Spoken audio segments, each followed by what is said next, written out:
मेरा नाम पूनम है। मैं दुल्हन बनी अपने पति के साथ स्टेज पर बैठी हुई थी। उस वक्त मैं बेहद नर्वस थी। मैं अपनी किस्मत पर विश्वास नहीं कर पा रही थी। शायद इसलिए मैं हद से ज्यादा बदहवासी का शिकार थी।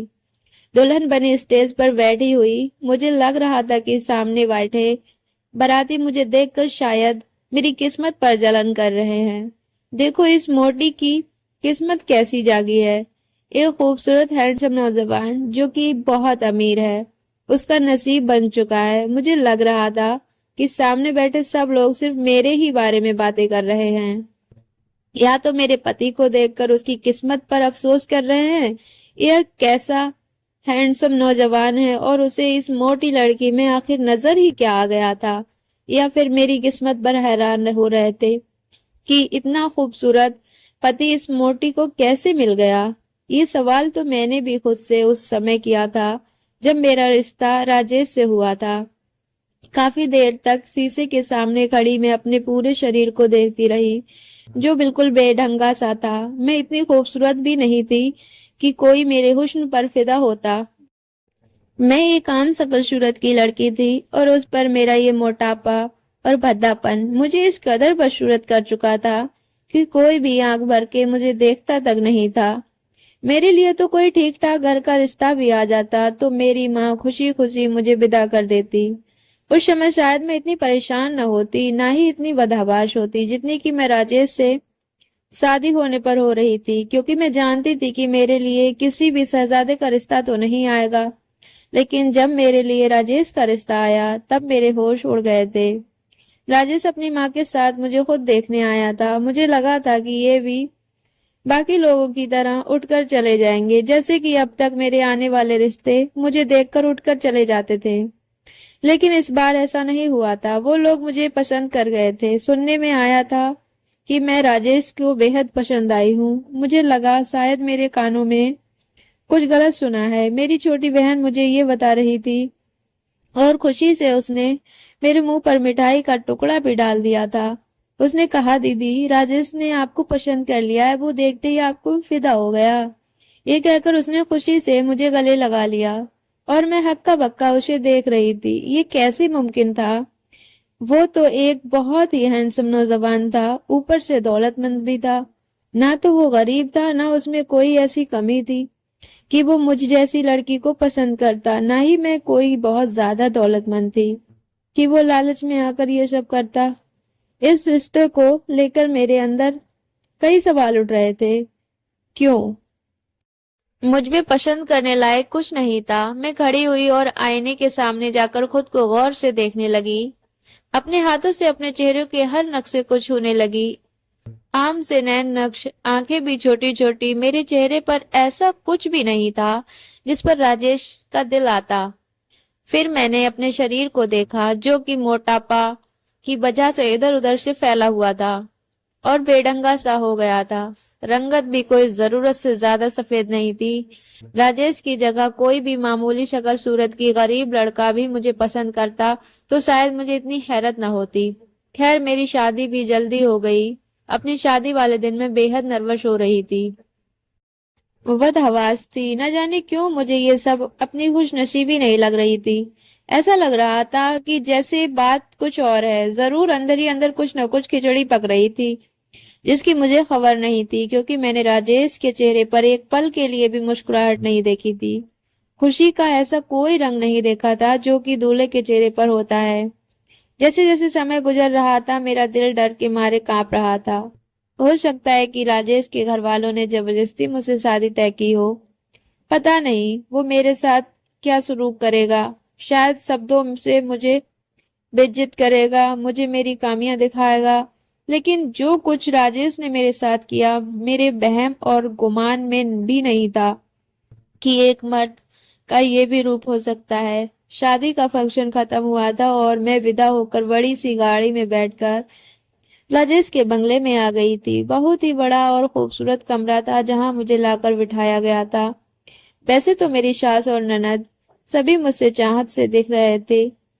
कुछ देर में वो कमरे से बाहर चली गई। जैसे जैसे समय गुजरता रहा मेरे दिल ने ना जाने क्यों डर के मारे कांप रहा था। मुझे कभी भी अपनी अच्छी किस्मत पर यकीन नहीं आ सकता था, क्योंकि मेरे साथ जब भी कुछ अच्छा होता था तो बस कुछ पल के लिए खुशी मुझे देता था, उसके बाद हमेशा वह खुशी गम में बदलती जाती थी। बचपन से आज तक मेरे साथ ऐसा ही होता आ रहा था। हम तीन बहनें थीं और मैं अपनी बहनों में सबसे बड़ी थी, लेकिन मेरे लिए आने वाले रिश्ते मेरी बहनों को पसंद कर जाते थे और अपनी माँ की बातें मुझे सुननी पड़ती थी। अभी मैं उन्हीं उलझनों का शिकार थी, तभी मेरे कमरे का दरवाजा खुला। राजेश मेरे कमरे में दाखिल हुआ। उसके हाथ में एक दूध का गिलास था जो उसने टेबल पर रख दिया। मैं कुछ सिमटक कर बैठ गई थी। नजरें भी मेरी झुकी हुई थी। उस समय मेरे दिल में कोई भी जज्बा नहीं था। मैं नहीं जानती थी कि राजेश का व्यवहार मेरे साथ कैसा होगा। राजेश मेरे पास आकर बैठ गया, मुझे मुंह दिखाई की अंगूठी भी पहनाई। उसका व्यवहार वैसा ही था जैसे ही नई नवेली पति का होता है। मुझसे इधर उधर की बातें करने लगा, मेरी तारीफ भी की, मेरे हाथ की मेहंदी भी देखी। अब मैं थोड़ा थोड़ा रिलैक्स होने लगी थी। फिर उसने मुझे दूध का गिलास थमा दिया, कहने लगा, इसे पी लो। मुझे भूख तो नहीं लगी थी, लेकिन मैं इनकार भी नहीं किया और दूध का गिलास पीकर साइड टेबल पर रख दिया। कुछ बातों के बाद मैंने अपने कपड़े बदल लिए। जैसे ही मैं बेड पर आई, मेरी आंखें नींद से बंद होने लगी। मुझ पर तेज नींद सवार होने लगी थी। राजेश अभी मुझसे बातें ही कर रहा था, लेकिन मैं नींद के आगोश में जाने लगी थी। कुछ ही देर में मैं गहरी नींद में सो चुकी थी। सुबह जब मेरी आंख खुली तो वॉशरूम से पानी गिरने की आवाज आ रही थी। मैं फौरन से उठकर बैठ गई। मेरा सिर अभी चकरा रहा था। मैंने सामने घड़ी की तरफ देखा तो 9 बज चुके थे। मेरी आंखों में अभी तक नींद का असर था। रात में नींद में थी, लेकिन इतना जान चुकी थी कि राजेश मुझसे अपना हक वसूल कर चुका है। इस बात का थोड़ा सा दुख तो हुआ कि राजेश ने सोते हुए ही मेरे साथ स्वागत मना ली थी। अगर मैं थकावट की वजह से गहरी नींद में सो गई थी तो राजेश को कम से कम सब्र रखना चाहिए था, लेकिन वो इतना बेशर्मा था कि उसने सोते ही मेरी साथ सब कुछ कर लिया था। फिर मैंने खुद को समझा लिया, भाई वह मर्द है और उसके भी कुछ जज्बात थे। शादी की पहली रात कोई अपनी जज्बातों पर कैसे काबू पा सकता है। गलती मेरी ही थी जो मैं इस कदर बेखबर होकर सो गई थी। लेकिन जैसे ही मैंने अपने बिखरे बालों को समेटना चाहा तो अपने हाथों पर नाखूनों के खरोंचे देखकर मैं हैरत में डूब गई। ऐसे ही खरोंचे मेरे पूरे शरीर पर मौजूद थे, जैसे रात को मेरे साथ बड़ी बेदर्दी का की गई हो। मेरे हाथ में पहनी चूड़ियां टूटकर मेरे हाथों को जख्मी कर चुकी थी। मैंने उठने की कोशिश की तो मेरा पूरा शरीर दर्द से चूर हो रहा था।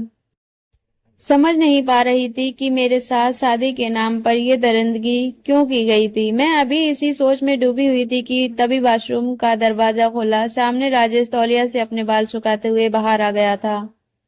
मुझे देखकर उसने तौलिया मेरे ऊपर फेंक दिया, कहने लगा, जल्दी से होकर तैयार होकर आ जाओ, पर ये तौलिया वॉशरूम में जाकर फैला देना।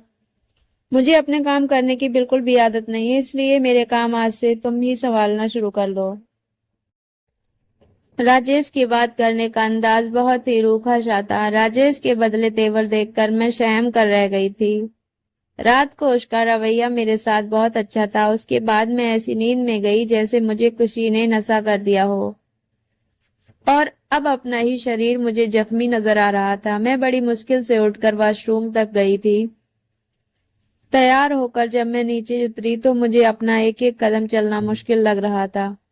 नीचे सीढ़ियां उतरते ही हॉल में ही डाइनिंग टेबल रखा हुआ था जिस पर नाश्ता सजा हुआ था। मैं नीचे उतरी, अपनी सास के पैर छूकर उनसे आशीर्वाद लिया और राजेश के बराबर में बैठ गई। अभी मैं नाश्ता कर ही रही थी तब एक मोटा सा आदमी जो 6 फीट लंबा था और उतना ही मोटा भी था, बड़े आराम से आकर मेरे साथ बैठ गया।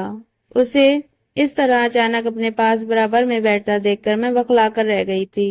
वो मुझे देखकर अजीब से अंदाज में मुस्कुरा रहा था, अजीब नजरों से देख रहा था। मेरी सास ने मुझसे कहा, ये राजेश का छोटा भाई है। फिर वह कहने लगी, ये थोड़ा सा बावला है, आधा पागल सा है। ये सुनकर तो मेरे दिल धक से रह गया था।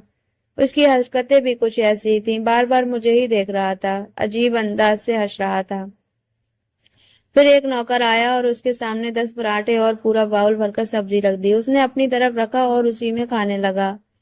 ये देखकर मैं हैरत से उसे देखती रह गई। वह एक पराठे के बस 4 ही निवाले बनाता था और खा जाता था। पूरी सब्जी उसके कपड़ों पर गिर रही थी, लेकिन वह ऐसे खा रहा था जैसे उसने कभी खाना देखा ही ना हो। मैं मुश्किल से ही चाय का एक कप पिया और उठकर खड़ी हो गई, लेकिन मुझे हैरत का बड़ा जोर का झटका लगा जब इस पागल आदमी ने मेरा हाथ पकड़कर मुझे दोबारा से कुर्सी पर बैठा दिया। मेरे अंदर से तो जैसे जान ही निकल गई थी। मुझे वैसे ही पागल लोगों से बहुत डर था। मैं कहने लगा, मेरे पास ही बैठी रहोगी? जल्दी से मुझे पानी दो, मुझे मिर्च लग रही है। मैंने जल्दी से अपना हाथ उसके हाथ से छुड़ाया था। मुझे उस पागल से डर लगने लगा था। मेरी सास ये देखकर हंसने लगी, कहने लगी, देवर की बात का इनकार मत करना, ये बहुत ही जिद्दी है। अगर कोई इसको किसी बात पर मना कर दे तो ये जुनूनी सा हो जाता है। हम भी उसकी किसी काम को मना नहीं करते। मैंने राजेश की तरफ देखा, जो ऐसी लापरवाही से नाश्ता कर रहा था जैसे उसका मुझसे कोई संबंध ही ना हो। मैंने पानी का जग लिया और गिलास में पानी डालने लगी। अभी भी मैं पानी डाल ही रही थी कि उसने जग मेरे हाथ से छीना और वैसे ही जग मुंह को लगाकर पीने लगा। उसके खाने पीने का अंदाज बिल्कुल जंगली जैसा था। वो जग से पानी पी रहा था और पानी उसके मुंह से बाहर उसके कपड़ों को भिगो रहा था। उसे देखकर ही मुझे घिन आ रही थी। रात को राजेश मुझे फिर से दूध का गिलास थमाने लगा, कहने लगा, ये पी लो। मैंने वो दूध का गिलास पकड़कर साइड पर रख दिया। मैंने कहा, इस दूध में क्या चीज है? मेरी बात सुनकर वो एकदम से चौंक गया था। कहने लगा, क्या मतलब दूध में क्या चीज है? मैंने कहा, कल इसे पीने से मैं गहरी नींद में थी और मैं चाहकर भी कल जाग नहीं पाई थी। मेरी बात सुनकर वह मुस्कुराने लगा और बोला, ये तो तुम्हें पता होगा कि तुम कितनी रातों से जगी रही हो, तो कल तुम लेटते ही सो गई। खैर, ये मेरी माँ ने दिया है। वो कहती हैं, अगर दूध पीकर सोए तो बच्चा खूबसूरत पैदा होता है और उन्हें अपना पोता पोती बहुत ही खूबसूरत चाहिए। ये कहकर राजेश ने दूध का गिलास साइड टेबल पर से उठाया और मेरे होठों को लगा दिया। ना चाहते हुए भी मुझे वो दूध पीना पड़ा, लेकिन जैसे ही मैंने दूध पिया मुझे फिर से नींद आने लगी थी। कुछ ही देर बाद मैं नींद में जा चुकी थी। सुबह मेरा फिर वैसा ही हाल था जैसा कि शादी की पहली रात हुआ था। मैं अपने अंदर बहुत ज्यादा कमजोरी महसूस कर रही थी। मेरी गर्दन पर दांतों के निशान थे। उस समय मेरे कमरे में कोई भी नहीं था। जैसा तैयार होकर जब मैं बाहर आई तो हॉल में ही मेरे देवर, मेरी सास और ननद नाश्ता कर रहे थे। राजेश कहीं भी नजर नहीं आ रहा था। अपने देवर को देखकर मेरे दिल ही नहीं चाहा कि मैं टेबल पर बैठकर नाश्ता करूं, लेकिन मेरी देवर मुझे देखकर मुस्कुराने लगा। मेरी सास कहने लगी, आओ बैठो, नाश्ता कर लो। मैं अपनी नंद के बराबर में बैठ गई। मेरा देवर लगातार मुझे ही देख रहा था और रोटी पर रोटी अपने अंदर उतार रहा था। मेरी सास और नंद नाश्ता कर चुकी थी, इसीलिए उठकर चली गई। मजबूरन मैं अकेली ही टेबल पर बैठी रही थी। जब देवर ने एक ऐसी बात मुझसे कही कि मैं दंग रह गई। ऐसी बात कोई भी आदमी नहीं कह सकता। ये बात तो बस पति जानता है या फिर वह लड़की, कोई तीसरा आदमी नहीं जान सकता। पर मेरा देवर कैसे जानता था? अब वो मुझे देखकर हंस भी रहा था। मेरी हालत अजीब सी होने लगी थी। मैंने सब कुछ बड़ी वही छोड़ा और अपने कमरे में आकर बैठ गई। यही सोचने लगी कि रात को मुझे राजेश नशे वाला दूध क्यों पिलाता है। मैं उसकी पत्नी थी और वह मुझ पर पूरा हक लगता था। वो मुझे होश हवास में भी मेरे साथ संबंध बना सकता था। फिर मुझे नशे में रखना क्या मकसद था? और फिर मेरे देवर का ऐसी बात का कह देना जो सिर्फ पति पत्नी के बीच होती है, वो बात देवर तक कैसे पहुंची थी? और वो भी ऐसे आदमी जो कि आधा पागल था। मेरा सर बुरी तरह से चक्कर खाने लगा था। मैं नहीं जानती थी कि मेरे साथ क्या हो रहा है। मुझे कुछ ठीक नहीं लग रहा था। रात को जब राजेश ने मुझे दूध का गिलास दिया तो मैंने आज साफ मना कर दिया। मैंने कहा, आज मैं हरगिज ये दूध नहीं पीऊंगी, इसमें यकीनन नशे की चीज है। उसने गिलास मेरे मुंह को लगाया तो मैं पीछे हट गई और हाथ से गिलास पीछे कर दिया। मैंने कहा, नहीं राजेश, मैं किसी भी कीमत ये दूध नहीं पीऊंगी। मेरा ये कहना था कि राजेश गुस्से से बिखर सा गया था। कहने लगा, क्यों नहीं पियोगी? देखो मैं बहुत ही जुनूनी टाइप का इंसान हूँ और तुम बिना नशे के मेरा जुनून सह नहीं सकती। तुमसे शादी करने का एक ही मकसद था। मैं जानता था कि कोई भी नाजुक शरीर की लड़की मेरी इच्छा को पूरा नहीं कर सकती, इसीलिए मैंने तुमसे शादी की है। इसीलिए चुपचाप से जो मैं कहता हूँ उस पर इनकार मत करो और चुपचाप ये दूध पियो। मैं ये तुम्हें बता रहा हूँ कि हाँ, इसमें नशा मिला हुआ है। मैं जानबूझकर तुम्हें बेहोश करके तुम्हारे साथ संबंध बनाता हूँ ताकि तुम मेरे जुनून को सह सको। उसने दूध का गिलास मेरे मुंह पर लगाकर मुझे पिला दिया। मैंने कई बार कोशिश की कि मैं दूध का गिलास नहीं पीऊं, लेकिन उसने मेरी एक ना चलने दी। एक महीना गुजर गया था और मैं एक महीने के अंदर बहुत ज्यादा कमजोर हो गई थी। यहाँ तक कि मेरा 30 किलो वजन भी कम हो गया था। अब मैं कहीं से भी मोटी नहीं लगती थी, लेकिन एकदम से मेरा वजन कम होने की वजह से मेरी रंगत काली और पीली सी होने लगी थी, क्योंकि हर रात मैं एक जानवरों जैसा व्यवहार खुद पर बर्दाश्त करती थी। अब तो खाते पीते समय भी मेरे हाथ कांपने लगते थे। हालांकि इस घर में हर काम की ये नौकर थे, मुझे कुछ भी करना नहीं पड़ता था। मुझे लगता था जैसे मेरा शरीर कमजोर होता चला जा रहा है। मेरी आंखों के आसपास काले गड्ढे पड़ने लगे थे। सीढ़ियां चढ़ने पर ही मेरी सांस फूलने लगती थी। धीरे धीरे भूख बिल्कुल भी मरती जा रही थी। दोपहर के समय मेरी तबीयत कुछ खराब थी और मेरी सास अपने रूटीन चेकअप के लिए जा रही थी, तो मैंने कहा मुझे भी अपने साथ डॉक्टर के पास ले चलो। वो मुझे अपने साथ ले गई। डॉक्टर ने मुझे कुछ ताकत की दवाइयां दी और मेरे कुछ ब्लड टेस्ट लिए। उसके बाद आराम करने का बोल दिया। मेरी सास और ननद आम रवैया टाइप की नहीं थी कि मुझ पर रोक टोक करती, काम की जिम्मेदारियां डालती, बल्कि उन्हें तो इस बात से कोई भी मतलब नहीं था कि उनके इतने हैंडसम बेटे ने एक मोटी और आम सी शक्ल सूरत की लड़की से शादी क्यों की थी। एक बार मेरी सास ने बातें बातों में मुझसे कहा था कि राजेश ने तुम्हें पसंद कर लिया और हमें राजेश की पसंद पर कोई ऐतराज नहीं था। उसकी जिंदगी है, उसने अपनी मर्जी से गुजारनी है, इसीलिए हमने बिना किसी रोक टोक के उसकी और तुम्हारी शादी करवा दी।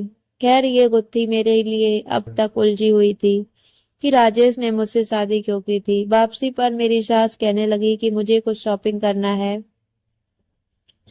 लेकिन मेरी हिम्मत नहीं थी कि मैं शॉपिंग मॉल में घूमूं। मैं गाड़ी में ही बैठी रही, यूं ही समय गुजारने के लिए सामने बने रेस्टोरेंट को देखने लगी। बहुत से लोग रेस्टोरेंट में खाना खाने जा रहे थे और कुछ वहां से निकल रहे थे कि तभी अचानक मेरी नजर राजेश पर पड़ी, और जिस लड़की को मैंने राजेश के साथ देखा उसे देखकर तो मैं अपने होश की आवाज को बैठी थी। वो दोनों गाड़ी से उतरे और रेस्टोरेंट के अंदर चले गए। मेरी गाड़ी दूसरे मेन रोड पर थी और मॉल के सामने खड़ी थी। मेरी सास मॉल के अंदर जा चुकी थी। मैं गाड़ी से नीचे उतरी, रोड क्रॉस किया और उस रेस्टोरेंट में चली गई जहां पर राजेश और वो लड़की गए थे। जहां वहां वो बैठे थे, दोनों के पीछे पीट गई थी। मैं खामोशी से पिछली सीट पर बैठ गई और ऐसी बैठी कि मेरी पीठ ही उनके तरफ थी।